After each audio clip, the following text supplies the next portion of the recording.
This final speaker is speaking about an issue. We brought her here today because we believe that the issue she works on is going to be one of the biggest issues of the 2010s. It's going to be the issue that we look back on in 70 years and say, I cannot believe that they didn't solve it until then. And she runs the Prison Studies Project, where she teaches at prisonstudiesproject.org. You can check it out. She teaches a Harvard Sociology junior tutorial inside Norfolk and Framingham state prisons. Inside there with Harvard students, BU students, and people who are incarcerated. She's taught courses in a number of prisons, including Sing Sing. Her final talk tonight for Harvard Thinks Big is a truly big thought. Act big, dare to see. Dr. Kaia Stern.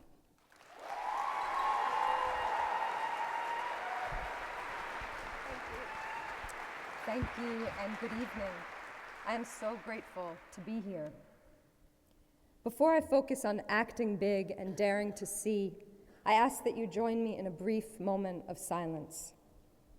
If you are willing, close your eyes and imagine a 16-year-old male who has a scar on his face and was found guilty of murder in the second degree. Let us be still and quiet together.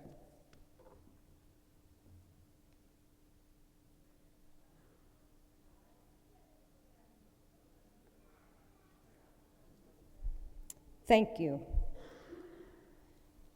In the spirit of Harvard Thinks Big, I offer you 3 stories. Each one reflects different ways that we render each other invisible, are blind to the ways we are connected, and asleep to our own power as agents of change. The first story is about Diego, the 16-year-old who I asked you to imagine. I met him at the maximum security prison where I interned during college. He was tried as an adult, convicted of a felony B murder, and sentenced with 25 years to life. While questions of guilt and innocence are important, this story is about how we regard the so-called other. Diego enters the convenience store with the intention to steal money from the cash register. He pushes one fist through his sweatshirt pocket to make it look like he has a gun. To protect himself, the manager of the store draws his own weapon, which is real, and in a blink, Diego ducks, and another person is shot and killed. In the prison's welcome center, Diego is stripped. His body is sprayed with chemicals to kill any possible lice. Then he is hosed down and forced to shave his face and skull. He doesn't know how to use a razor. He was so scared that his hand trembled as he held the blade, and before he realizes it, he has cut deep into his own flesh. That's how Diego got the scar on his face. Then he is shackled and cuffed. There is no more pressing human rights crisis, no more urgent spiritual crossroads or threat to democracy than our inability to recognize the dignity of our fellow human beings. The prison setting is but one manifestation of how we deny full humanity to certain members of our community. We are living in a crisis of mass imprisonment. What do I mean? For most of the 20th century, imprisonment in the United States was rare. 1 in 1,000 people was behind bars on any given day. Now 1 in 31 Americans, more than 7 million people, is in jail, in prison, on probation or parole. And that 1 in 31 does not include all of the folks in immigration prisons, prisons operated by private companies or the military outside of the US, nor does it account for the thousands upon thousands of children, some as young as 7 years old, locked behind bars across our nation. The US has more people incarcerated and more people in prison and a higher incarceration rate than any other nation. More than Russia, South Africa, Mexico, Iran, India, Australia, Brazil, and Canada combined.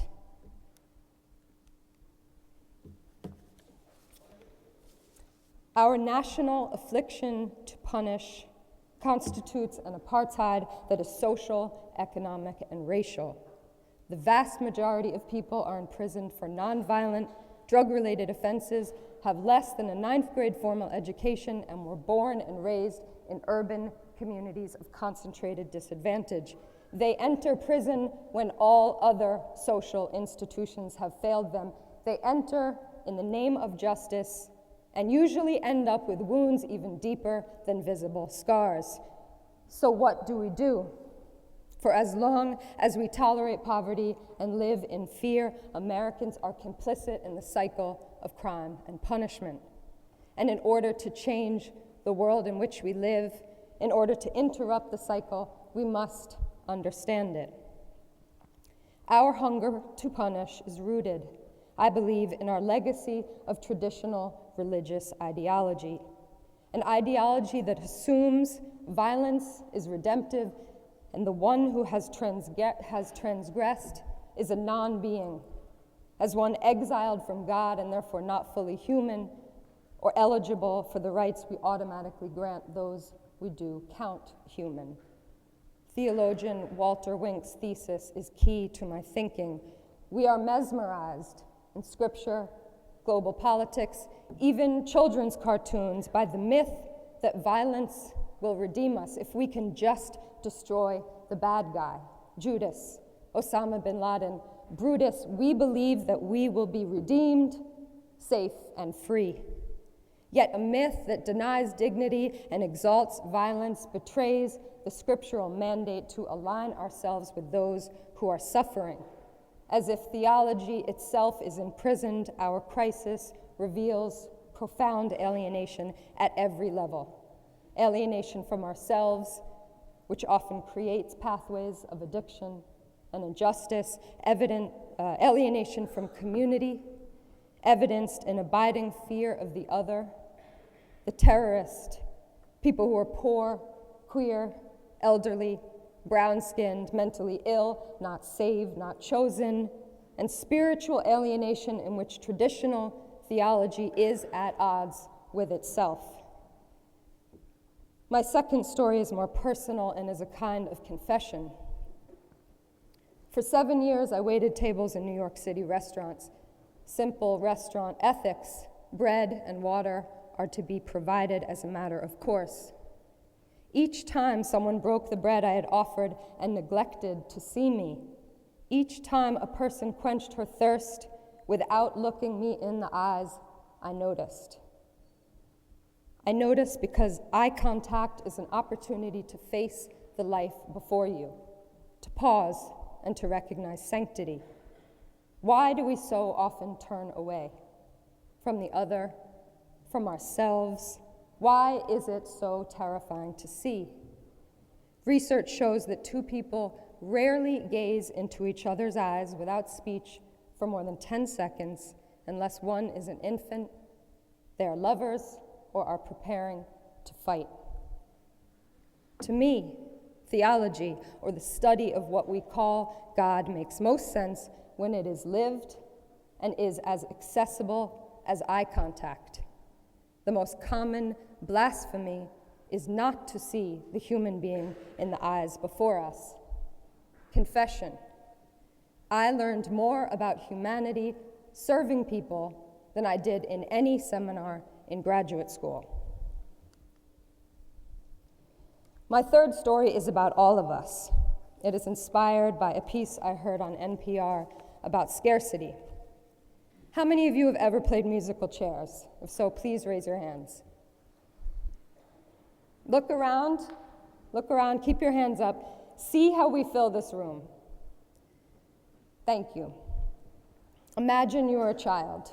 You're at your friend's birthday party, you're wearing your party shoes, you have a present to give, you see a chocolate cake in the kitchen and are so glad to be there, and then a grown-up announces that you will now play musical chairs. I learned the rules of that game quickly. I was slick and aggressive. I would move really slowly and then shove. What are we teaching our children? We are teaching scarcity and competition. There are many losers and only one winner, and there is never enough. There are not enough resources for everyone to enjoy. Well, there really are enough. In fact, you can see the abundance of chairs piled in the corner of the room. There are enough resources, you just can't have access to them. Particular people are denied basic access to what already belongs to them by virtue of their dignity as human beings: clean water, food, shelter, education. Let us do even more than think big. Let us shed the illusion of scarcity in the face of waste and greed. Let us resist the tyranny of relational amnesia.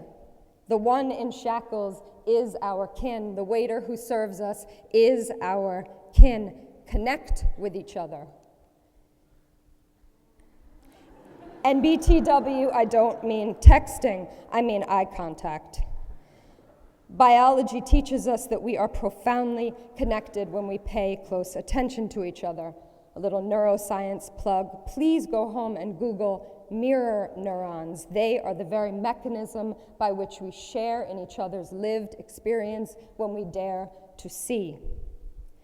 With crisis comes opportunity, and you, students at Harvard University, have staggering amounts of social capital, and therefore immense responsibility to shift the rules of musical chairs, to flip the paradigm, to change the games we play in this broken world.